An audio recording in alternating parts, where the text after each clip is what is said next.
गांव की उस ठिठुरती सर्द रात में, जहां पड़ोस के घरों से बच्चों के हंसने की आवाजें आ रही थीं, वहीं रामलाल के घर में मौत जैसा सन्नाटा पसरा था। रामलाल, जिसने कभी बड़े बड़े भोज में राजाओं की तरह 56 भोग परोसे थे, आज अपनी ही बहू की जली हुई और सख्त रोटियां निगलने को मजबूर था। किस्मत का खेल देखिए, जिस हाथ ने सबको खिलाया, आज वही हाथ कांप रहे थे। थाली को पैर से जमीन पर घसीटते हुए, लो निगल लो इसे, सारा दिन खटिया तोड़ते हो, कम से कम ये जली रोटियां तो खा ही सकते हो। और सुन लो बुढ़े, कल सुबह सूरज निकलने से पहले आंगन चकाचक साफ मिलना चाहिए। मुफ्त की रोटियां तोड़ना बंद करो। तुम्हारी इस खांसी और मनहूसियत ने घर का सुकून छीन लिया है। बेटी, गला सूख रहा है। अगर थोड़ा सा गुड़ का टुकड़ा मिल जाता तो ये सूखी रोटी अंदर उतर जाती। गुड़ चाहिए इन्हें? अरे अपनी औकात देखिए। जब से मां गई है, तुम हमारे सिर पर बोझ बन गए हो। सच तो यह है कि तुम्हें भी मां के साथ ही चले जाना चाहिए था। अब यहां हमारे टुकड़ों पर पल रहे हो, और नखरे ऐसे जैसे अभी भी किसी रियासत के रसोइये हो। बेटा, जिस दिन तू पैदा हुआ था, उस दिन मैंने पूरे गांव को घी के लड्डू खिलाए थे। तुझे अपनी हथेलियों पर छांव देकर बड़ा किया। क्या यही दिन देखने के लिए मैंने तुझे काबिल बनाया था? तभी 7 साल का पोता गोलू दौड़ता हुआ आता है और रामलाल के गले लग जाता है। उसकी आंखों में गुस्सा और दुख दोनों हैं। पापा, आप दादाजी को ऐसे क्यों बोल रहे हो? जब मुझे डर लगता है तो यही दादाजी मुझे अपनी गोदी में सुलाते हैं। माँ, आपने इन्हें जली हुई रोटी क्यों दी? क्या आप मुझे भी बड़े होकर ऐसी ही रोटी दोगी? चुप कर गोलू, तू नहीं जानता, ये बूढ़े लोग सिर्फ परेशानी बढ़ाते हैं। जा अपने कमरे में। नहीं जाऊंगा। पापा, दादाजी बोझ नहीं है, ये तो हमारे घर का आशीर्वाद है। आप कहते हो ना कि ये आपके टुकड़ों पर पल रहे हैं, पर दादाजी ने तो मुझे बताया था कि ये घर और ये खेत उन्होंने अपनी मेहनत से बनाए हैं। फिर ये आपके टुकड़े कैसे हुए?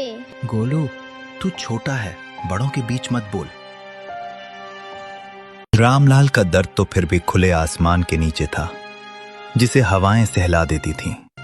पर नेकी राम की सिसकियां उन 4 दीवारों के पीछे दम तोड़ रही थीं, जिन्हें उसने खुद अपने पसीने से सींचा था।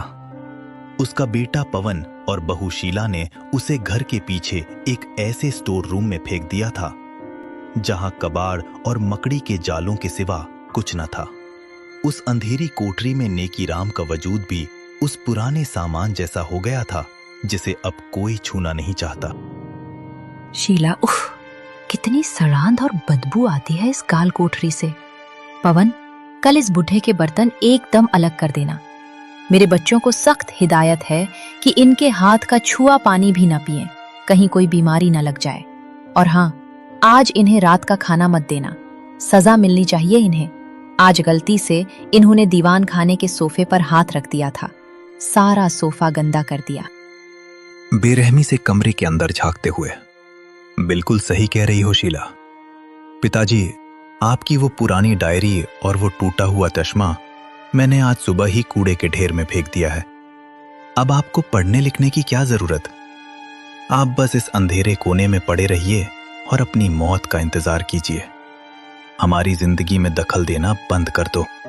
बेटा पवन, अपनी जवानी की एक एक पाई जोड़कर मैंने ये आलीशान घर बनाया था, ताकि तू और तेरे बच्चे सुकून से रह सकें। आज उसी घर का एक कोना मुझे नसीब नहीं। आज मुझे ही तू कूड़ा कह रहा है। जिस चश्मे से मैं तुझे पढ़ते हुए देखता था, उसे ही फेंक दिया। तभी नेकीराम की 6 साल की पोती पिंकी चुपके से कमरे में दाखिल होती है। उसके हाथ में एक छोटी सी पानी की बोतल और अपनी टिफिन से बची अगले दिन सुबह रवि अपने ढाबे पर जल्दी पहुंच गया। कल की बनी चिकन चिल्ली की तारीफ पूरे गांव में फैल चुकी थी।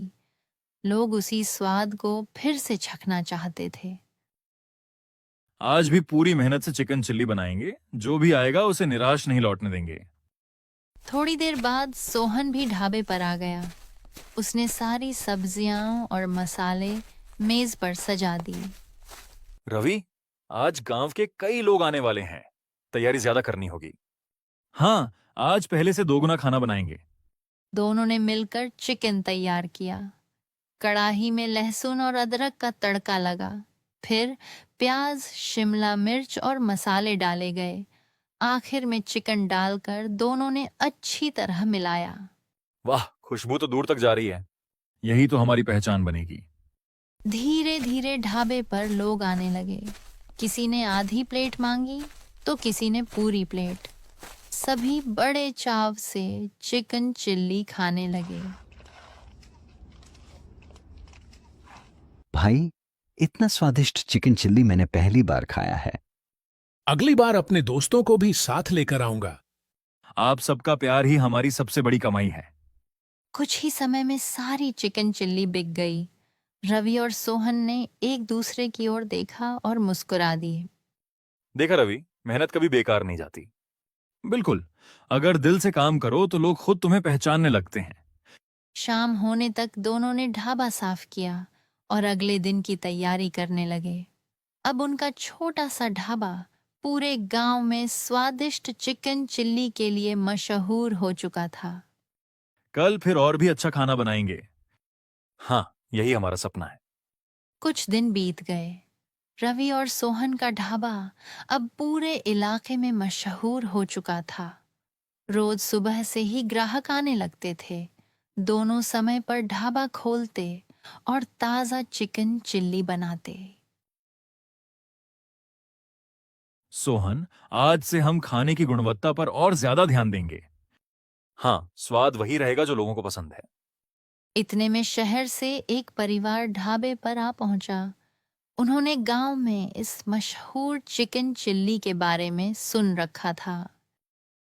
भैया, आपके ढाबे की चिकन चिल्ली बहुत मशहूर है। हमें 4 प्लेट चाहिए। जरूर मैडम, अभी गर्मा गर्म बनाकर देता हूँ। रवि ने ताज़ा चिकन, प्याज, शिमला मिर्च और मसालों के साथ चिकन चिल्ली तैयार की। कुछ ही मिनटों में खुशबू पूरे ढाबे में फैल गई। मम्मी, कितनी अच्छी खुशबू आ रही है। लो बेटा, आपकी गर्मा गर्म चिकन चिल्ली तैयार है। परिवार ने खाना शुरू किया। पहला निवाला खाते ही सभी के चेहरे खिल उठे। वाह, सच में बहुत स्वादिष्ट है। हम अगली बार अपने दोस्तों को भी यहाँ लेकर आएंगे। आप लोगों का बहुत बहुत धन्यवाद। खाना खत्म करने के बाद परिवार ने रवि के साथ एक फोटो भी खिंचवाई और ढाबे की तारीफ करते हुए वहां से चला गया। रवि, अब तो शहर के लोग भी आने लगे हैं। ये सब मेहनत और ग्राहकों के भरोसे की वजह से हुआ है। शाम को दोनों ने पूरे दिन की कमाई गिनी। कमाई पहले से कहीं ज्यादा थी, लेकिन रवि के चेहरे पर घमंड नहीं था। कमाई से ज्यादा खुशी इस बात की है कि लोग मुस्कुराते हुए वापस जाते हैं। यही बात हमें सबसे अलग बनाती है। दोनों ने अगले दिन के लिए ताज़ा सामान मंगाने का फैसला किया। उनका सपना था कि उनका छोटा सा ढाबा एक दिन पूरे जिले में अपनी पहचान बनाए। चलो, कल फिर नए जोश के साथ काम शुरू करेंगे। हाँ, और हर ग्राहक को वही पुराना लाजवाब स्वाद देंगे। इसी उम्मीद और मेहनत के साथ दोनों दोस्तों ने ढाबा बंद किया। उनकी कहानी अब एक नए सफर की शुरुआत बन चुकी थी। दोस्ती, मेहनत और स्वाद ने रवि और सोहन की जिंदगी बदल दी।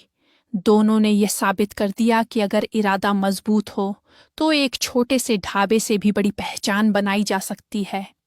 तो दोस्तों, वीडियो कैसा लगा कमेंट में जरूर अपना राय दे और सब्सक्राइब करना ना भूले ताकि अगली वीडियो आपके पास जल्दी पहुंच जाए। धन्यवाद। बैठ जाते हैं। लेकिन अगले दिन सास ने दोनों बहुओं को सबक सिखाने का फैसला किया। अगली शाम रसोई से बर्तन धोने की आवाज आती है। दीदी, अभी तो हम रसोई में गए भी नहीं, फिर ये बर्तन धोने की आवाज कहाँ से आ रही है? चलो देखते हैं। दोनों अंदर जाकर देखती हैं तो अनुज बर्तन मांज रहा होता है, रोहन धो रहा होता है और बूढ़ी सास पार्वती खाना बनाने लगती है। ये देख उन दोनों को बड़ी शर्मिंदगी होती है। ये आप सब क्या कर रहे हैं? बहू, अब तुम दोनों से तो ना बर्तन धुलते हैं ना खाना बनता है, तो हमने सोचा हम खुद ही ये काम कर लेते हैं ताकि हमें रात की रसोई खाना तो नसीब हो। तुम दोनों जाओ और आराम करो। नहीं माँ जी, हमें माफ कर दीजिए, हमारी रहते आपको ये सब काम करना पड़ रहा है। हाँ माँ जी, हमसे भूल हो गई, हमें अपनी गलती का एहसास हो चुका है। अब से आपको कभी शिकायत का मौका नहीं देंगे। हमारे रहते हमारे पतियों को जूठे बर्तन और माँ जी आपको खाना बनाना पड़ रहा है। नहीं नहीं नहीं, आप सब बाहर जाइए, हम 1 घंटे में खाना बनाकर लाते हैं। अच्छा ठीक है, तुम कहती हो तो रहने देते हैं। चलो बेटा। माँ और बेटे बाहर आकर खूब हंसते हैं और एक दूसरे को आंख मारकर कहते हैं, मिशन सक्सेसफुल।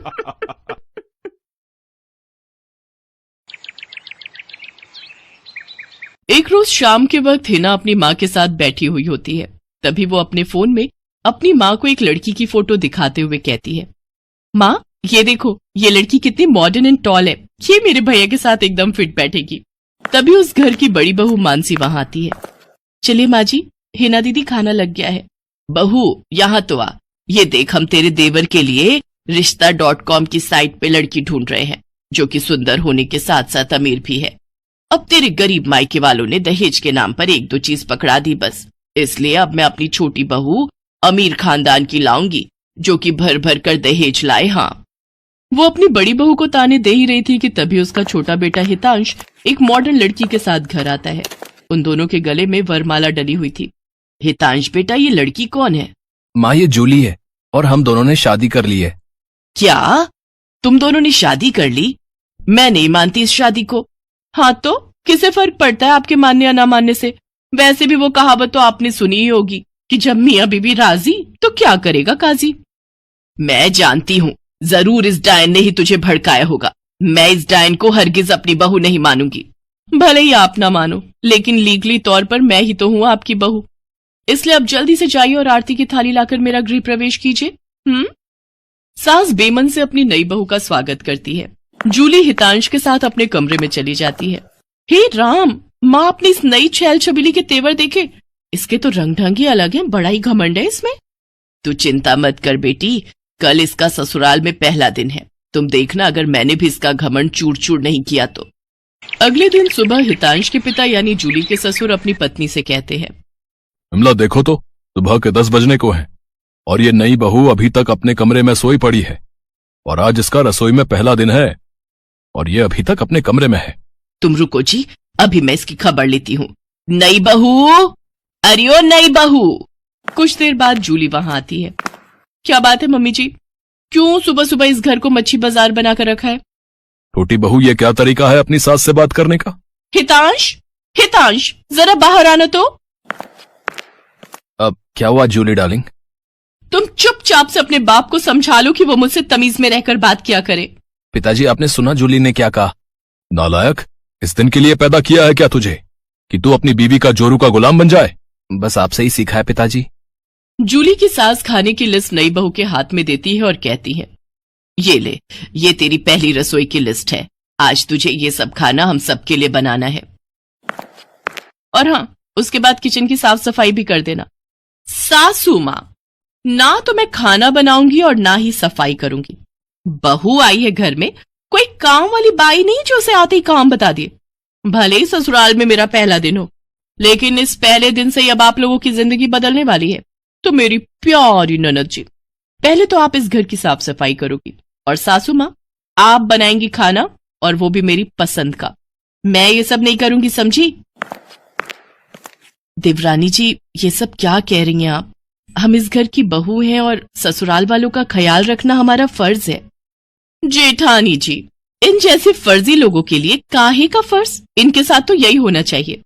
बड़ी जुबान चलती है तेरी, मैं तो तुझे छत से धक्का ही दे दूंगी, फिर तू भूतनी बनकर भटकती रहना।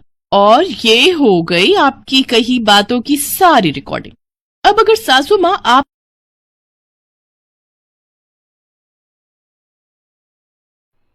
खट्टा खाने वाली चुड़ैल। रात को अचानक राधिका मौसी को किचन से कुछ गिरने की आवाज आई। उन्होंने बाहर निकल के देखा तो किचन में उन्हें कोई सफेद साड़ी में दिखा। वो चीख पड़ी, हे भगवान, आलतू जलाल तू आई बला को टाल तू, आलतू जलाल तू आई बला को टाल तू। राधिका मौसी को चीखते सुनकर श्रवण बाहर आता है भागते हुए। अरे माँ, क्या हुआ? क्या देख लिया?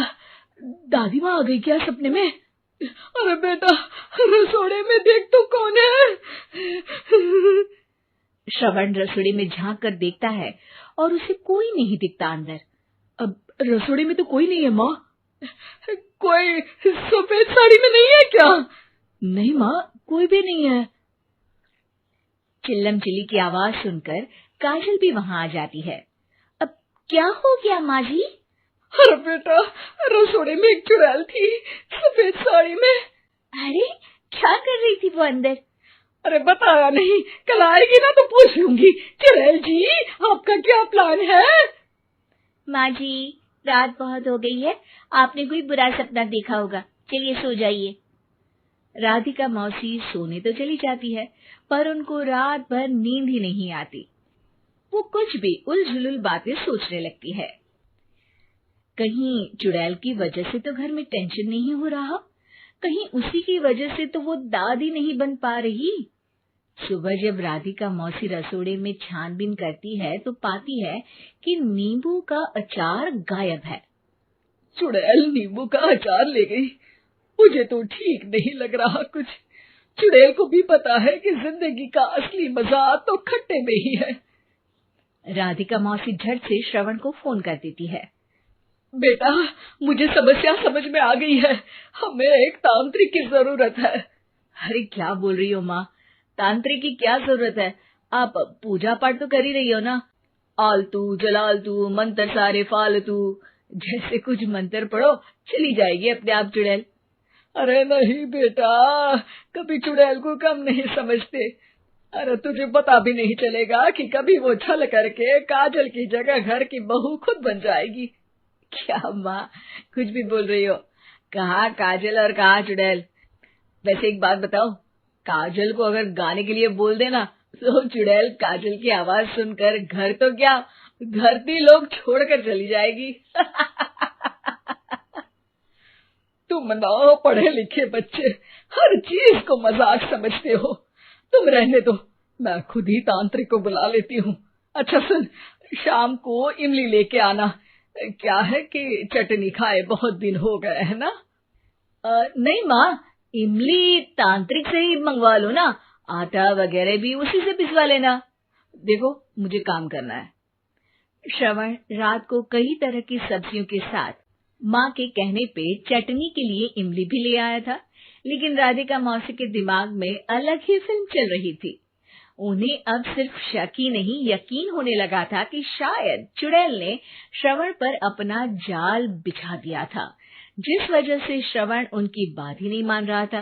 पर कोई नहीं, आने वाली रात में राधिका मौसी खुद तैयार हो गई चुड़ैल को पकड़ने के लिए। रुद्राक्ष की माला, तुलसी का पत्ता, हनुमान चालीसा सब हाथ के पास ही था, बस चुड़ैल का इंतजार था। और जैसा राधिका मौसी ने सोचा था वैसा ही हुआ। वो चुड़ैल उस रात भी आई, पर वो राधिका मौसी से तेज निकली और राधिका मौसी के उससे पकड़ने के पहले ही वो भाग खड़ी हुई। जरूर बहू पे साया है उस चुड़ैल का, तभी तो श्रवण के कमरे में गई है। और अगली सुबह राधिका मौसी पिछली रात हुए हमले में किन चीजों का नुकसान हुआ उसका हिसाब लगा रही थी। उनके खेमे से एक आम के अचार की शीशी भी गायब हो चुकी थी और वो इमली भी जो कल श्रवण लेकर आया था। राधिका मौसी इस बारे में सोच ही रही थी कि श्रवण जल्दी से रसोड़े में आकर दवाइयों की पोटली ढूंढने लगता है। अरे बेटा, क्या हो गया? अब माँ, वो काजल की तबीयत खराब है, बहुत घबराहट हो रही है उसे। हे भगवान, मैंने पहले ही कहा था कि तांत्रिक को बुला लेते हैं, पर नहीं। अब देखो, उस चुड़ैल ने काजल को अपने वश में करना शुरू भी कर दिया है। हालांकि श्रवण भूतों में विश्वास। सौतेली बहनें रंगापुर नाम के गांव में शालिनी नाम की एक औरत रहा करती थी। उसे 2 बेटियां थी। एक का नाम था शिवानी और दूसरी का सुहानी। शिवानी जब छोटी थी तब उसकी माँ गुजर गई थी, जिसके कारण उसके पिता रघु ने दूसरी शादी कर ली, मगर उनका भी कुछ सालों में बीमारी की वजह से देहांत हो गया और इसी वजह से शिवानी के मन में उसकी माँ और बहन के प्रति प्रेम उत्पन्न नहीं हो पाया। शिवानी और सुहानी में हमेशा झगड़ा हुआ करता था। दोनों भी बहनें एक दूसरे से कभी प्यार से बात नहीं करती थी। शालिनी ये सब देख बड़ी चिंता में रहा करती थी। ऐसे ही एक दिन, शिवानी, सुहानी, चलो आ जाओ, खाना खा लो। हाँ माँ, आई। हाँ माँ, मैं भी आई। ऐसा कहकर दोनों बेटियां वहां आ जाती है और देखती है तो उनकी माँ ने उन दोनों के लिए गाजर का हलवा बनाया था। वो देख सुहानी और शिवानी बहुत खुश हो जाती है। माँ, तुमने ये हलवा मेरे लिए बनाया है? मुझे बहुत पसंद है। मुझे पता है कि मेरी दोनों बेटियों को हलवा कितना पसंद है, इसीलिए तो मैंने तुम दोनों के लिए हलवा बनाया है। और मेरे लिए माँ? अरे हाँ बेटी, मैंने तुम्हारे लिए भी बनाया है। चलो अब जल्दी से खा लो, तुम दोनों को कॉलेज भी तो जाना है ना। जी माँ, मैं ये कटोरी ले लूँ? मुझे जल्दी पहुँचना है कॉलेज में। हाँ ले लो, और सुहानी तुम ये वाली कटोरी ले लो। जी माँ। दोनों भी हलवा खाती है और एक दूसरे की ओर बहुत गुस्से से देखकर वहां से चली जाती है। वो दोनों भी कॉलेज में एक साथ पढ़ा करती थी। फर्क सिर्फ इतना था कि शिवानी 3rd ईयर में थी और सुहानी 1st ईयर में। उन दोनों में 2 साल का अंतर था, फिर भी दोनों में हमेशा नोकझोंक हुआ करती थी, जैसे कि वो दोनों एक दूसरे की दुश्मन हो। ऐसे ही एक दिन, दीदी, मेरे कॉलेज की ट्रिप जाने वाली है, तुम्हारी भी ट्रिप जाने वाली है क्या? हाँ, मेरी भी जाने वाली है, मगर मेरा जाने का मन नहीं है। क्यों दीदी? क्योंकि वहाँ पे तुम हो। मुझे भी कोई शौक नहीं है तुम्हारे साथ आने का, मैंने ऐसे ही पूछ लिया। मैं जा रही हूँ। शिवानी और सुहानी एक दूसरे की ओर मुंह फेरकर वहां से चली जाती है। अगले दिन दोनों भी कॉलेज में जाती है। तब उनके टीचर उनसे पूछते हैं, शिवानी, तुम कॉलेज की ट्रिप में आने वाली हो? जी सर, मैं आने वाली हूँ। ठीक है, मैं तुम्हारा नाम लिखवा देता हूँ। जी सर। ऐसा बोलकर टीचर ट्रिप के लिए जाने वाले विद्यार्थियों की लिस्ट बना लेते हैं। घर आकर शिवानी और सुहानी ये बातें अपनी माँ को बताती है। सुहानी, शिवानी, तुम दोनों ट्रिप के लिए जा रही हो, मगर वहां जाके झगड़ा मत करना, नहीं तो ट्रिप पे जाने की कोई जरूरत नहीं है। नहीं माँ, हम झगड़ा नहीं करेंगे। हाँ माँ, हम झगड़ा नहीं करेंगे। तो फिर ठीक है, तुम दोनों जाओ। ये लो ट्रिप के लिए पैसे, और बाकी के ये तुम्हारे पास ही रखना। माँ, हम कल जाएंगे और 2 दिन के बाद वापस आएंगे। ठीक है, चलो अब सो जाते हैं, कल तुम दोनों को निकलना है। अब वो सब खाना खाकर सो जाती है। अगले ही दिन सुबह उठकर वो दोनों भी अपने अपने बस में बैठकर ट्रिप के लिए निकल जाती है और इधर शालिनी अपने काम में व्यस्त हो जाती है। ऐसे ही कुछ देर बाद शालिनी को शिवानी का फोन आता है। माँ, हम दोनों यहाँ ट्रिप की जगह पहुँच गए हैं। अच्छा बेटी, तुम दोनों ठीक हो ना? हाँ माँ, मैं रखती हूँ, हमें यहाँ अलग अलग स्पॉट देखने जाना है। ठीक है, और जब वक्त मिले तब फोन कर देना। हाँ माँ। अपना और सुहानी का ख्याल रखना। हाँ माँ। फोन रखने के बाद शिवानी और उसके क्लास के सारे दोस्त वहाँ की एक जगह देखने जाते हैं। सुहानी भी उसके क्लास के साथ एक दूसरी जगह देखने निकल जाती है। सारे बच्चे एक साथ घूमकर वापस आते हैं। शिवानी सुहानी को ढूंढती है, मगर सुहानी उसे कहीं दिखाई नहीं देती, इसीलिए शिवानी को बड़ी चिंता होने लगती है। अरे, ये सुहानी कहाँ रह गई? इसका तो कुछ भी पता नहीं, कहाँ ढूंढूं इसे? तभी शिवानी को सुहानी दिखाई देती है और उसके जान में जान आ जाती है। सुहानी, कहाँ गई थी तुम? मुझे कितनी चिंता लग गई थी तुम्हारी। अरे, मैं यहाँ ही थी मेरी सहेलियों के साथ, मुझे कुछ नहीं हुआ। ऐसा बोलकर सुहानी वहाँ से चली जाती है। दूसरे दिन सब लड़के लड़कियाँ जल्दी उठकर अपनी तैयारी कर लेते हैं और पहाड़ पर जाने के लिए निकलते हैं। वो सब आज थोड़ा घूमकर शाम तक निकलने वाले थे। सब विद्यार्थी एक हिल स्टेशन देखने चले जाते हैं। शाम होने तक उस पहाड़ी का मजा उठाते हैं, लेकिन सुहानी बिना किसी को बताए उस पहाड़ी के एक अनजान हिस्से में चली जाती है। वहाँ का मनमोहक दृश्य देखते देखते गलती से उसका पैर फिसल जाता है और वो वहाँ से नीचे गिर जाती है। शाम हो जाने के कारण सभी विद्यार्थी वहाँ से निकलने लगते हैं और यहाँ सुहानी एक पेड़ के सहारे उस पहाड़ी की चोटी पर लटकी रहती है। शिवानी सभी विद्यार्थियों में अपनी बहन को ढूंढती है, लेकिन वो उसे कहीं नहीं मिलती। सुहानी को ढूंढते ढूंढते शिवानी वापस उसी पहाड़ी के पास आती है और उसे आवाज